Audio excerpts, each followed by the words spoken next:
Баткен районуна караштуу Аксай айыл аймагынын Миңөрүк айылы Тажикстан Республикасынын Чорку айылы менен чектеш жайгашкан. Жалпысынан айылда 176 түтүн үй болсо, алардын ичинен 30 турак жай толук өрттөлүп кеткен. Эртең менен саат бамдат намазга турдум эле. Анан saat 6 болчу. Кийин автоматтын үнү атылды ошо Көкташ жакта. Көкташ жакта автомат атылды. Кийин келинчегимди тургула деп ойготуп анан автомат атылып атат деп турсам эле кийин даңылдаган тош танк атылды. Кийин бардыгын тургузуп баламды, семьямды алып мындайга качырдым коңушундуку менен. Алып мындайга айланып качып бардык. Коңуш колоң бардык, аял жаш балдар менен машина мейни менен качтык. Качып Баткенге бардык. Баткенден анан Бозадыр деген айылга бардык. Бозадырда мектепке жайлады. Шеттен түнөп калдык 2 күн. 2 күндөн кийин келсек, үйдү күйгүзүп бериптир. 2 күндөн кийин келип көрдүңүз. Үйүңүздө эмнелер бар эле? Эми үйдө канча каналуу эле, анан малдарыңыз кандай эле? Үй, мына көрүп турасыңар азыр 4 комнат эми, айваны менен 4 комнат. Веранда бул. Тиги жакта гараж, кухня, баня, 2 комнат үй. Мына навеси менен эде. Бул үйдүн ичинде күйгөн нерселер энди бул турмушка керектүү нерселер бардык болчу. 2 холодильник. Мен жакында bir апта, 1 неделе болду. Кыз бердим. Анан баламды үйлөдүм келинчегим менен. Келинчегимди Бишкекке жөнөтүшүм менен 1-2 күндөн кийин мына ушундай акыбал болду да.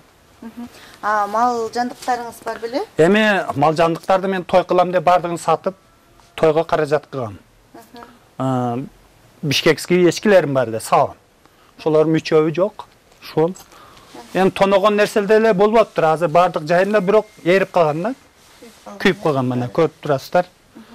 Жана айтып калдыңыз, бул жакта трактордагы алганыма 1 ай болду.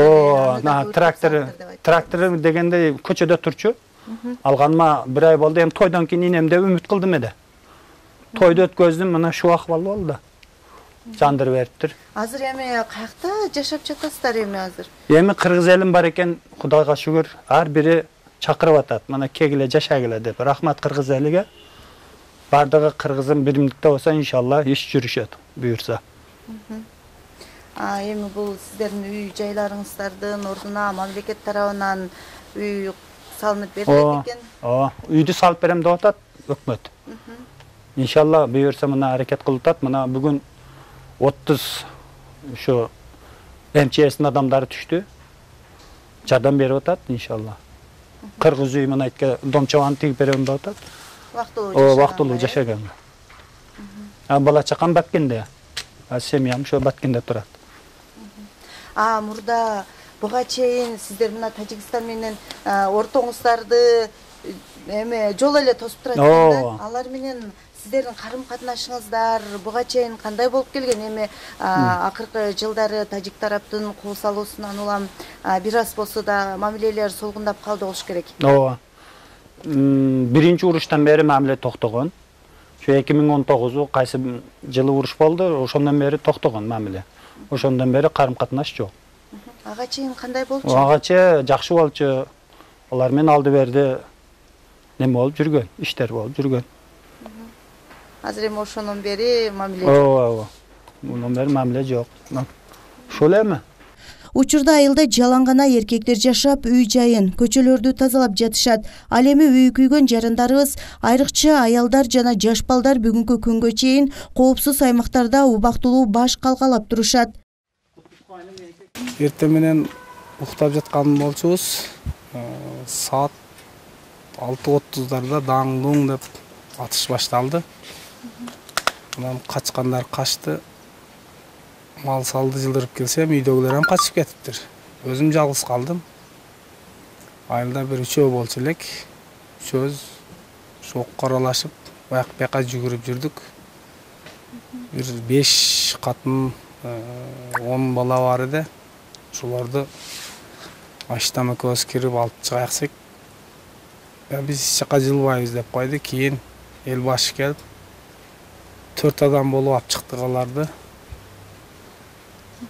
Ошондон үйлөрдү күйгүзүп баштады. Биз качканыбыз жок. 4 адам турдук ушундай. Ояк бияка жүгүрүп, ошол. Сиздерге тийиш кылышпадыбы же алар күйгүзүп эле тоноп кетип калдыбы? Тоноду биринчи, кийин күйгүздү. Менин үйүм жакшы, бирок машинемди күйгүздүлөр. Үйдүн ичинде bir tonnaday örük var idi. 1 tonna bolsa 700 kilo örük var idi. 500 kilo tazasını sorttab alıp ketiptirler. 200 kilo kalıptır. Anan septi aman şuntup jurkan burkanlardı sorttab alıp ketiptir. Учурда айылда тынчтык орноп, жашоо акырындык менен өз нугуна келип жатат. Ал эми күйгөн үйлөрдү калыбына келтирүү иштери кызуу башталып, президент Садыр Жапаровдун жеке тапшырмасынын негизинде кышка чейин үйлөрдү калыбына келтирүү иштери жүрүүдө.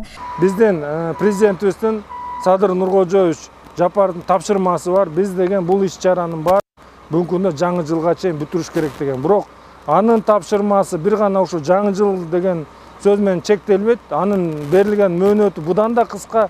Биз ошол күнгө, ошол мөөнөткө жетишебиз деген аракет менен буну кылып атабыз. Баткен областында жалпы кырдаал бүгүнкү күндө турукташууда. Өткөн жумада Кыргыз Республикасы Министрлер кабинетинин төрагасы Акылбек Жапаров иш сапары менен келип, Баткен областына 3 күндүн ичинде жабыркаган айылдарда ошону менен бирге элдер менен жолугушуу өткөрүп кетти.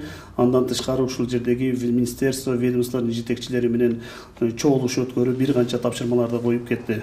Министрлер кабинетинин төрагасы биринчи маселе кылып жыйында бул калыбына келтирүү жумуштарын баштоо жана тез арада бүтүү боюнча тапшырмаларды койду. Экинчи маселе кылып ушул жерде эвакуацияга чыккан элдерди бүт тараптуу камсыз кылып, бүт шарттарды түзүп берүү боюнча тапшырмалар койду.